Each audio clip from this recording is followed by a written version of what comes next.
Every 4 years, the FIFA World Cup commands the attention of billions of people. It is the most watched sporting event on the planet, and behind that massive audience is an economic engine generating billions of dollars in television, sponsorship, and ticketing revenue. But administering a tournament of this scale operates as a poisoned chalice. The sheer volume of money moving through the sport makes it an irresistible magnet for scandal. These controversies are nearly as old as the tournament itself.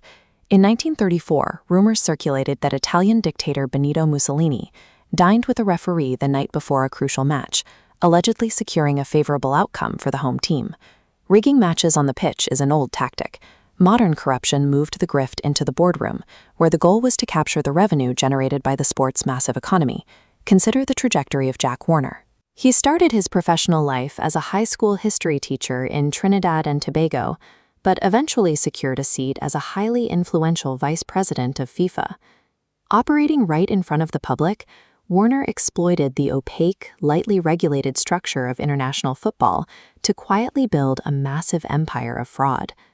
By examining his specific criminal playbook, we can see exactly how a single regional executive successfully turned the world's most popular sport into a personal piggy bank. Warner was elected president of CONCACAF in 1990. Under his watch, an organization pulling in $140,000 a year began generating enough revenue to fund an international political machine. His first major play was shockingly direct. He secured the regional television broadcast rights for the World Cup in Trinidad and Tobago for a purchase price of exactly $1. This chart shows the scale of the flip. Warner acquired those rights for a single dollar and then immediately sold them through a Mexican company for millions of dollars, using the revenue to fund his own Caribbean business interests. He applied the same extraction logic to the fans themselves. During the 2006 World Cup, a travel company called Simpol, which was owned by Warner's family, began selling tournament packages at severely marked up rates on the black market. When auditors finally reviewed the books, they estimated his family pocketed at least $1 million in pure profit from this single ticketing scheme. His early tactics relied on a simple premise: insert himself as a toll booth, using both legal and illegal leverage between FIFA's highly desirable product and the fans. Eventually, Warner escalated from flipping assets to sophisticated corporate fraud. The centerpiece of this phase was the João Havelange Center of Excellence. CONCACAF poured $25 million of its own organizational funds into constructing this massive regional football facility. But Warner laid a trap. He concealed that he personally owned the exact plot of land beneath the facility. Because he owned the ground, he effectively owned the property. He then charged CONCACAF recurring rent to occupy the building they just paid to construct. This real estate maneuver elevated his grift from opportunistic ticket scalping to highly organized institutional embezzlement. As the bidding process for the 2018 World Cup ramped up, Warner weaponized his voting power to extort the competing nations.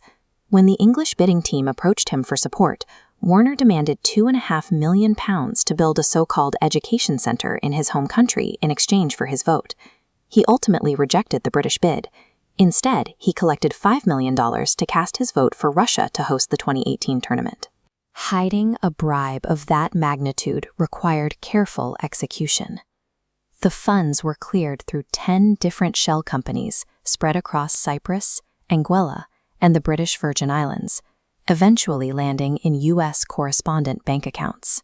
But the absolute lowest point of his playbook occurred in the aftermath of the devastating 2010 earthquake in Haiti. Emergency relief funds donated for the victims of the disaster were directed straight into a bank account entirely controlled by Warner.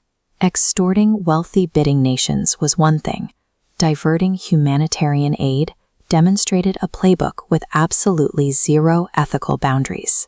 Warner's decades-long reign finally ended in 2015, following a dramatic intervention by the United States Department of Justice.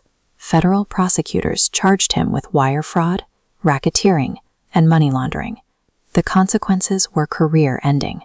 FIFA issued a lifetime ban from the sport, and a U.S. court ordered him to repay $79 million he had taken from CONCACAF. The sheer scale of the DOJ indictment proved that Warner's actions were not an isolated failure of oversight. The authorities were actively dismantling a sophisticated international criminal enterprise. Ultimately, Jack Warner was a highly effective node operating inside a much larger machine overseen by FIFA leadership. The World Cup's economic engine runs entirely on the unchecked passion of billions of fans. That deep emotional investment generates massive amounts of capital. As long as these billions are governed by closed-door committees, the beautiful game will always attract those willing to exploit it.